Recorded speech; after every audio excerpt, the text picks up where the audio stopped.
Hi മക്കളെ, അബ്ദുൽ സാറാണ്. Welcome back to Xylem learning. നമ്മൾ ഇന്ന് എടുക്കാൻ പോകുന്നത് natural vegetation and animal diversity എന്നുള്ള ഭാഗമാണ്. നൈസർഗിക സസ്യജാലങ്ങളും ജന്തു വൈവിധ്യവും എന്ന് പറയുന്ന ഒരു ഭാഗമാണ്. ഈ ഒരു ഭാഗത്തിന്റെ പ്രത്യേകത എന്താണെന്ന് ചോദിക്കുകയാണെങ്കിൽ നമുക്ക് എക്സാമിന് റിപ്പീറ്റ് ചെയ്തിട്ട് ക്വസ്റ്റ്യൻ വന്നിട്ടുള്ള ഒരു ഭാഗമാണ്. അതുകൊണ്ട് തന്നെ മക്കളെല്ലാവരും കൃത്യമായി കേട്ടിരിക്കുക കേട്ടോ.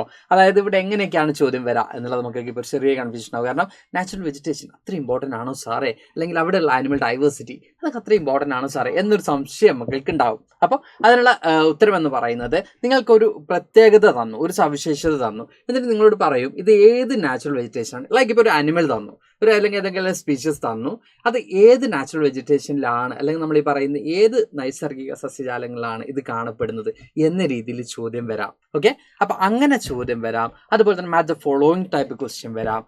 അപ്പോൾ നമ്മൾ ഈ ഒരു ഭാഗത്ത് പഠിക്കാൻ പോകുന്നത് നമുക്ക് 10 മാർക്കോളം എന്ന് ഞാൻ പറഞ്ഞത്, ഈ ഒരു ഭാഗത്ത് നമുക്ക് എന്ത് ചെയ്യാം, നാച്ചുറൽ വെജിറ്റേഷനുമായിട്ട് ബന്ധപ്പെട്ട എല്ലാ കാര്യങ്ങളും പഠിച്ചെടുക്കാം. അപ്പോൾ എന്തായാലും എങ്ങനെ ചോദ്യം വന്നാലും, മാച്ച് ദ ഫോളോയിങ് വന്നാലും, മെസ്സേ വന്നാലും, അല്ലെങ്കിൽ ഷോർട്ട് എന്താ പറയുക നമ്മൾ ഈ പറയുന്ന പോലെ തന്നെ എക്സ്പ്ലനേഷൻ വന്നാലും ഒക്കെ മക്കൾക്ക് എന്ത് ചെയ്യാൻ പറ്റണം, എഴുതാൻ പറ്റണം. അപ്പം മക്കൾ കൃത്യമായിട്ട് എന്ത് ചെയ്യാൻ നോക്കി നിൽക്കുക. അപ്പോൾ നമ്മൾ ഫസ്റ്റ് നോക്കാൻ പോകുന്നത് ട്രോപ്പിക്കൽ എവർഗ്രീൻ ഫോറസ്റ്റ് അല്ലെങ്കിൽ ഉഷ്ണമേഖല നിത്യഹരിത വനങ്ങളാണ് നമുക്ക് ആദ്യം നോക്കാനുള്ളത്. ഓക്കെ, അപ്പോൾ ഈ പറയുന്ന ഉഷ്ണമേഖല നിത്യഹരിത വനങ്ങളുടെ പ്രത്യേകതകൾ നോക്കുന്ന സമയത്ത് നമുക്കിവിടെ കാണാൻ പറ്റും. ഇത് ആദ്യം നമ്മൾ നോക്കേണ്ടത് ഇവിടെ എങ്ങനെയാണ്, ഇത് എവിടെയാണ് സിറ്റുവേറ്റ് ചെയ്യുന്നത് എന്നതാണ് നമുക്ക് കാണുന്നത്. അപ്പോൾ വാർഷിക എന്താ പറയുക വർഷപാതം വളരെ കൂടുതലുള്ള പശ്ചിമഘട്ടത്തിലും വടക്ക് കിഴക്കൻ സംസ്ഥാനത്തിലും നിത്യഹരിത സസ്യജാലങ്ങൾ കാണപ്പെടുന്നുണ്ട്.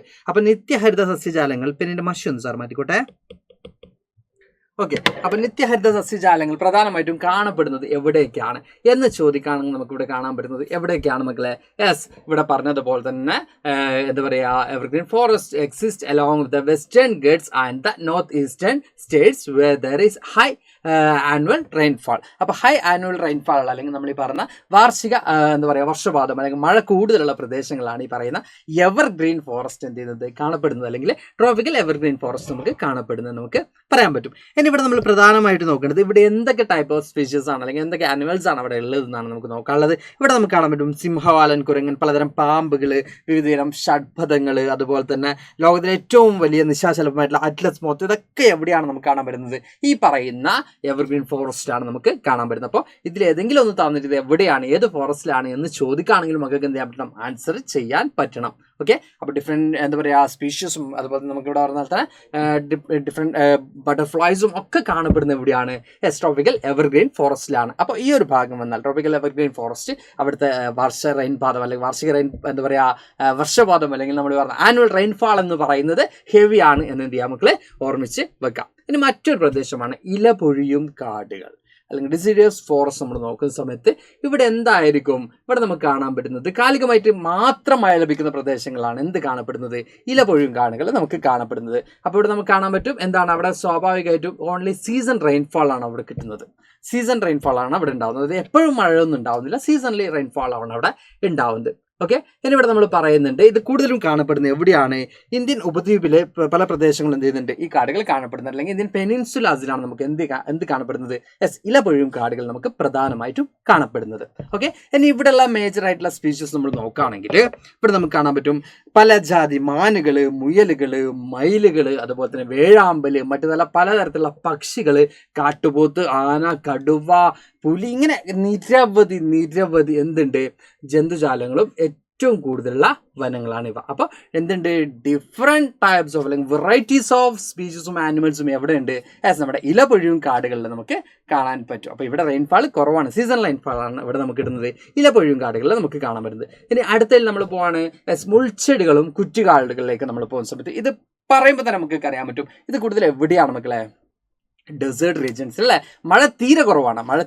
ഇപ്പോൾ നമ്മൾ പറയുകയാണെങ്കിൽ രാജസ്ഥാൻ മരുഭൂമിയുടെ മരുഭൂമിയിലും അതുപോലെ തന്നെ ഉപദ്വീപിൻ്റെ മധ്യഭാഗങ്ങളിലും മഴ തീരെ കുറവായതിനാൽ അവിടെയാണ് എന്ത് കാണപ്പെടുന്നത്, ഈ പറയുന്ന മുൾച്ചെടികളും അല്ലെങ്കിൽ ഷ്രബ്സും അതുപോലെ തന്നെ തോൺസ് ഒക്കെ നമുക്ക് കാണപ്പെടുന്നത് ഈ പ്രദേശങ്ങളിലാണ് നമുക്ക് കാണാൻ പറ്റും. ഇനി ഇവിടുത്തെ മേജർ ആനിമൽസ് ഏതൊക്കെയാണെന്ന് ചോദിക്കുകയാണെങ്കിൽ അവിടെ നമുക്ക് പ്രധാനമായിട്ടും കാണാൻ പറ്റുന്നത് എന്തൊക്കെയുണ്ട്, ക്യാമലുണ്ട്, അതുപോലെ തന്നെ കഴുകൻ, പരുന്ത്, അങ്ങനെ പലതരത്തിലുള്ള ഉരകങ്ങളൊക്കെ എവിടെയുണ്ട് ഈ മേഖലയിൽ പ്രധാനമായിട്ടും നമുക്ക് കാണാൻ പറ്റും.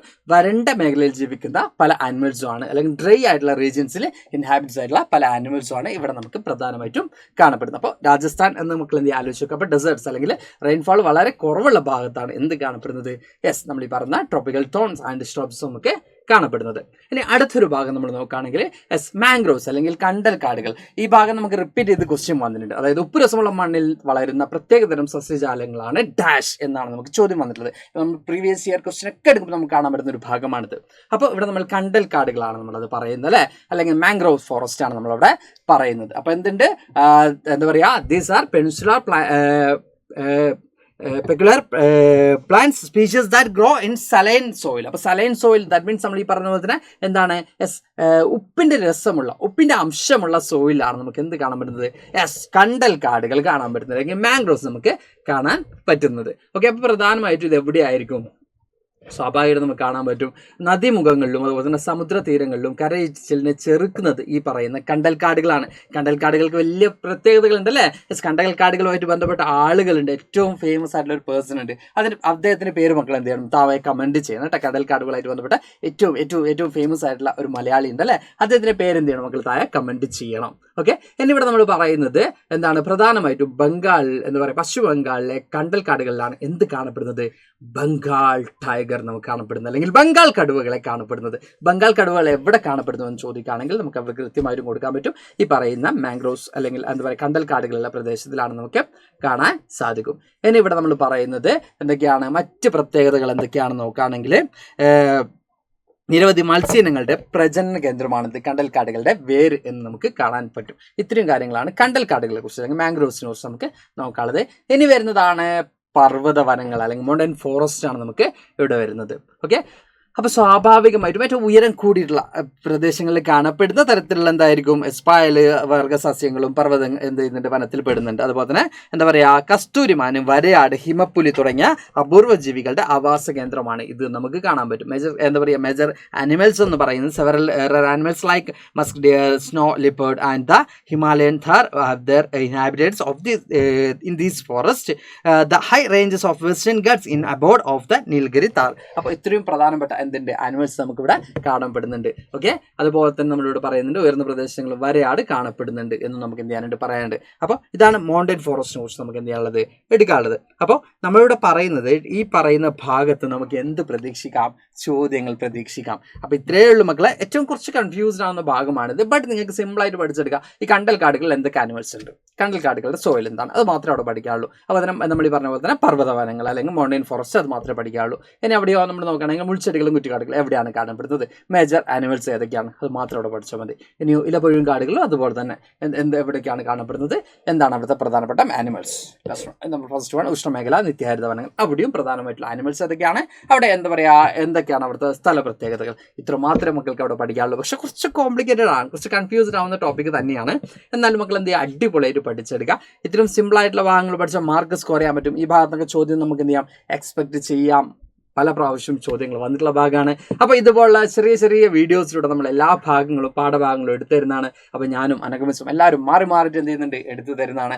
മക്കൾ എല്ലാ വീഡിയോസും കാണുക, എല്ലാ പോർഷൻസും എന്ത് ചെയ്യുക, കൃത്യമായിട്ടും പഠിച്ചു പോവുക. അപ്പോൾ അടുത്ത ലൈവിലും വീഡിയോസിലൊക്കെ നമുക്ക് കാണാം. Thank you, by.